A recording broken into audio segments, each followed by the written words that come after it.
వందలు వచ్చేది. హైదరాబాద్లో సి ఛానల్ వాళ్ళు 5,800 రూపాయలు జీతం అన్నారనమాట. అప్పుడు చీఫ్ ఎడిటర్ అనమాట. వెళ్ళినప్పుడు మొదటి 3 నెలలు జీతం ఇవ్వలేదు, కంపెనీ ఫైనల్ చేసి చేతికి రావడానికి. మొత్తం 4 నెలల తర్వాత ఒకేసారి 20,000 జీతం వచ్చింది. 20,000, 22,000, 23,000. నా జీవితంలో మొదటి అంత భారీ సంపాదన. అంతకుముందు తీసుకున్నటువంటిది అంటే 22,000 ఒక్కసారి వచ్చింది అన్నట్టు. అది మొత్తం తీసుకుని ఇంటికి వచ్చిన తర్వాత చూస్తే ఇంకో 3,000 కావాల్సి వచ్చింది.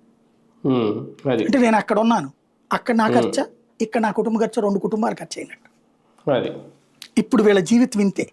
₹1,00,00,000 వస్తుందని ఇచ్చినటువంటి వాళ్ళకి ఇప్పుడు ఈ 11 ఏళ్ల పోషణ వీళ్ళు ఇచ్చే 2,500,000తో బతకలేదుగా. కనీసం నెలకు 10,000 రూపాయలు ఖర్చు అవుతుంది కదా, ఏడాదికి 1,20,000 అవుతుంది, 1,20,000 అవుతుంది కదా. 10 ఏళ్లలో 10 లక్షలు 12 లక్షలు అయింది కదా. 11 ఏళ్ళు, ఇప్పుడు 12 ఏళ్ళు, కొన్ని 10 ఏళ్ళు అనుకుందాం, 12 లక్షలు అయింది కదా. ప్లస్ ఆ భూమికి ఈ వడ్డీలు అవుతాయి కదా.